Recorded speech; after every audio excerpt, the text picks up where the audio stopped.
Francis Ngannou versus Anthony Joshua happening on March 8th. Who in fact is going to win as we break down this fight to be the #1 contender? Mind you, that's what's on the line. That's what's at stake. Whoever wins this fight will be the #1 contender, at least from my understanding, for the winner of Usyk versus Fury for the undisputed heavyweight championship. Well, when it comes to Anthony Joshua, he is favored. Understandably so. He's been in the ring with Usyk. He's been in the ring with Pulev. He's been in the ring with Dillian White. Most of the bigger names of the division. He's been in the ring with Klitschko. He's lost and came back versus Ruiz. He's had the experience. He's had ups and downs. He's been through the highs and lows.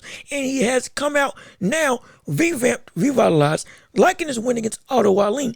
He looks like the old AJ. He looks like the AJ that was a multi-time champion. He looks like the AJ that was running the heavyweight division now.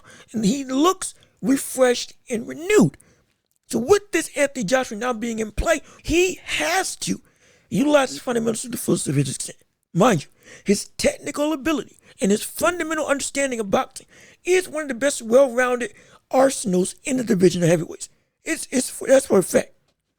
Not just because of technique. Because again, there are people better. Usyk, best footwork and fundamental boxing in the entirety of the division. Best technical boxer in the division of heavyweights. But isn't the most powerful.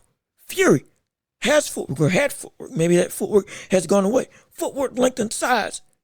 And have respectable power, but not the best power in the division. Anthony Joshua is at the tops in terms of being a technical boxer.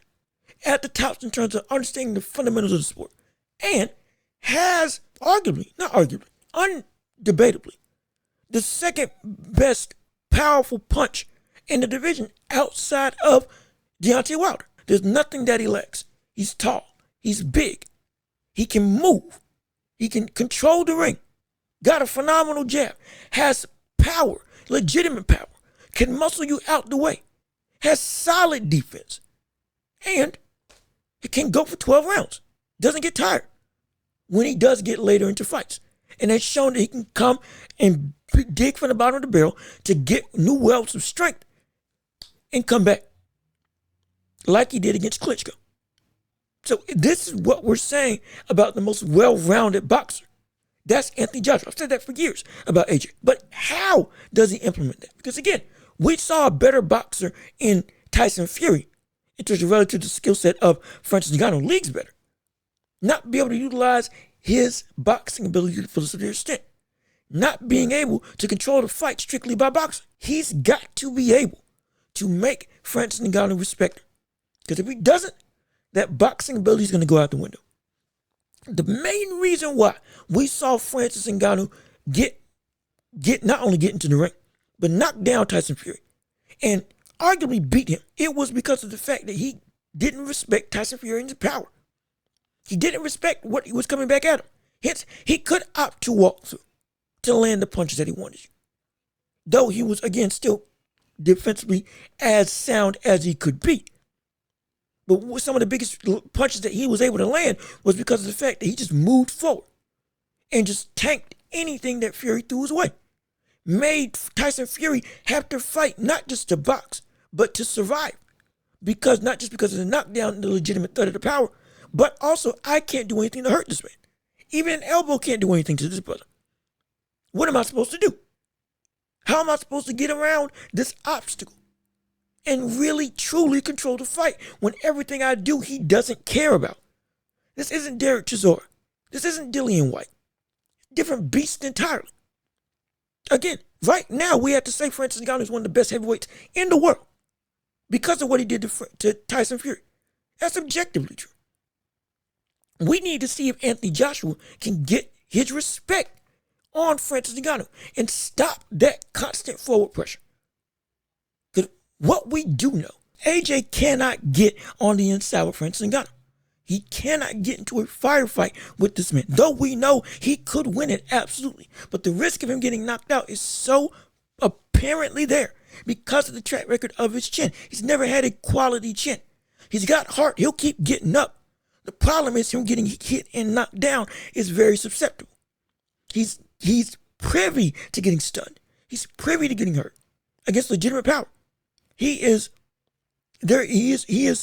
at a high risk or high potential of getting stopped or getting put in some serious trouble if he gets caught right, clean, or even just willy-nilly, even just on an accidental shot, he is, of all the talent that he has, he's got the weakest chin in the division amongst the elite heavyweights. And it's not a knock where it is a knock, but not in a detrimental sense. It's just a fact of the matter. It just is what it is. That's the circumstance that he's in. He can't get caught by Francis Ngannou, because if he does, he will go to sleep. If he gets caught flush like Ngannou caught Tyson Fury, if he catches him with a counter like he caught Fury with a counter, that could spell nasty disaster for AJ. So he's got to get Ngannou to respect him so that he can initiate that inside pressure type style of boxing. He can't let that happen. Because if he does, it's going to be, I don't know what he'll be able to do. Granted, he can fight on the inside, don't get it twisted. Yes, he can.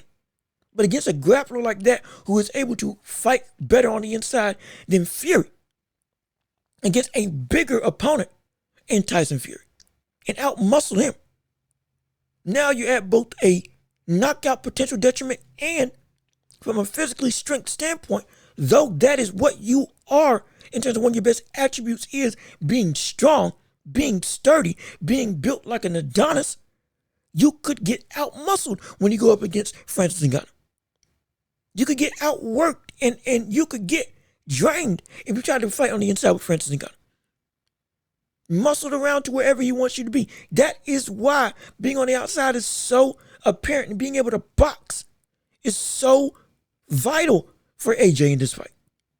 Because yes, we know he can fight and box and got the power to potentially hurt him and potentially knock out Francis Ngannou. Yes, he does. He does. Because what we have to say, Ngannou has not faced somebody of this technically sound with as much power as AJ. He hasn't faced somebody with that much power alongside great technique. He hasn't. He's faced off against Roden Strike. He faced off against Overeem. He faced off against Miocic, I believe, Stipe Miocic, if I'm saying the name right. He's been heavyweight champion. He's been all around the world. He faced off against these major type names. I believe he faced off against Derek Lewis, if I'm not mistaken as well. He has faced off against some heavy hitters. But he hasn't faced off against a heavy hitter that has great technique. He just hasn't. Tyson Fury is a great technical puncher. Was the best puncher he ever faced. But technique-wise, or power-wise, he wasn't there. He wasn't there. He walked through them like a day in the park. Now going up against AJ, this is a fighter who can legitimately crack while having the technique and speed to be of legitimate danger. That is what AJ brings to the table against Francis Ngannou. That could be Francis Ngannou's biggest detriment. Because mind you, Fury's 1-2 through Francis Ngannou's guard was connecting. It wasn't hurting, but it was connecting. It wasn't getting through. It wasn't landing, though being ineffective. There was just no pop behind it, especially when Fury got afraid of Ngannou's power. Then he really started biting off the pop of his punches and started just scoring shots. But he came out swinging in that first round or two and was aggressive like he said he would be and was really putting his all into them punches. And he didn't do anything. Now Ngannou's facing the most dangerous punch he's ever gone up against in Anthony Joshua. And since that's the case, AJ's got to use that power to make Francis respect what he brings to the table. Because if you walk in scared, you're not going to be able to win. You're just not going to be able to win. You got to walk in understanding that you are the predator, not the prey in this fight. Though we know what Francis, the predator Ngannou, brings to the table. You've got to walk in saying, I am the most dangerous puncher in this ring. I may be the second most powerful, but I'm the strongest brother that he has ever faced. Alongside the best technical puncher with power that he's ever been in the ring with. If I connect with you, it's going to be pinpoint and sound. You need to be afraid of me, not the other way around. That's the mentality he's got to have. Because that's the legitimate arsenal that he has at his disposal. He is a great combination puncher. He is somebody that, if need be, can fight on the inside. He's got speed. He's got a phenomenal jab. He's got power. He's got a gas tank. He's smart. He seemingly has gotten all of the confidence in old ways of, if I'm touching you, now I'm going to try to hurt you. The seek and destroy type AJ is back. Take that same mentality and tune it a little bit to where you're still trying to seek and destroy, but you're trying to destroy from the outside. Now we got something. Now you can win. And you can potentially knock him out, if not just win definitively in all 12 rounds. But if you're on the side of Francis Ngannou, with you being in the sport longer, this could spell an even better boxer, even more poised killer in Francis Ngannou. That AJ, even with him being able to now see exactly what Francis Ngannou can bring to the table, he still may not be ready for what's getting ready to come back at him with the new and improved Ngannou. Because what you saw was him at the beginning of his development. Now further along, more developed in an incubator within the ethos of boxing, Francis Ngannou could come out as a completely different beast of a boxer, of a fighter. Even better than what we saw. We could be saying that if that Francis Ngannou went up, we could be saying, that this Francis Ngannou, if he had went up against that Tyson Fury, he would have knocked him out. We could very well be saying that in terms of the upgrade and skill level that we could potentially see right before our eyes. Oh, it's entirely possible. Yes, it is. It's entirely possible that we could see that. And since we have that as a potential, if Ngannou comes in and improves his ability to box, better utilizes his jab, is more deliberate in terms of throwing offense, rather than, like he did in the later rounds, lulling a little bit, keeping the rounds close by controlling your output, which controlled your stamina, which was phenomenal, which I loved it. We had seen most fighters transitioning from the UFC to boxing gas out. From McGregor, Tyron Woodley, Ben Askren, the only person that was actually successful was Anderson Silva. But we had seen fighters gas and go to pot stamina-wise when they got into longer fights such as boxing, 10, 12 round affairs. And Ngannou didn't have that problem. Looked like he could have gone for 15, which was phenomenal. Since we know that he has that gas tank at his disposal, if he lets it go a little bit, throw some more, give some more offense up, really imposes power and outright dominating presence by upping the ante in terms of no longer you a counterpuncher. Now you're coming forward being the aggressor. Yes, he was the aggressor in terms of against Tyson Fury. But I'm talking about, okay, now I can really come out and really let my offense go for more than just a couple seconds at a time, if that makes sense. We see that. My goodness, we could see him knock out Anthony Joshua because he's got the power to do it. We know he's got the power to do it. He knocked down a brother that, again, that took shots from Deontay Wilder in 3 fights and didn't get knocked out. And he knocked him down on a counter that didn't even look as powerful as we know Ngannou can throw.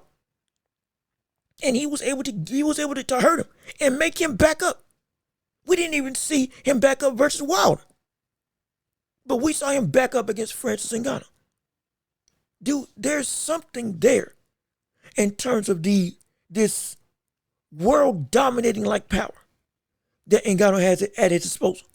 If he can make AJ fear him, he's got this fight in the bag.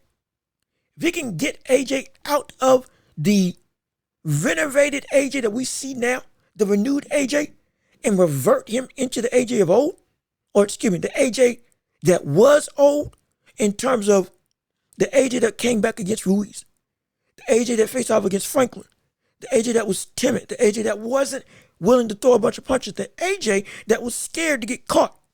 You revert him back to that, you got this fight in the bag. If he doesn't sustain the ability to utilize his jab, to be able to make sure that to have outright confidence in his power, to use combination punching, to use his footwork to confuse Francis Ngannou, to make Francis Ngannou have to adapt to what he's doing, rather than having to adapt to what Francis Ngannou is doing.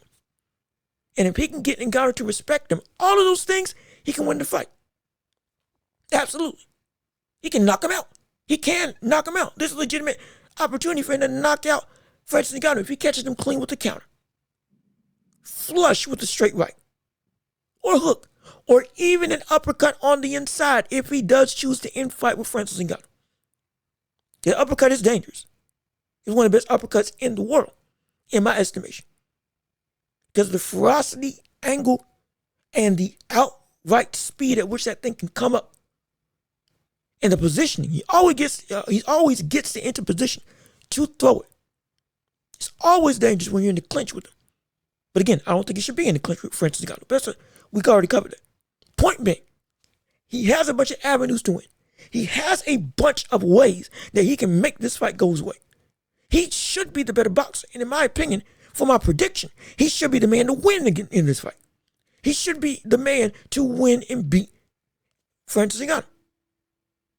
He should be able to do it. And he should be able to do it in better fashion than what we saw Tyson Fury do it. Because he's been more active, more committed in the ring, more committed outside the ring than what we've seen Tyson Fury. He is, by all accounts, and in my prediction, going to win this fight.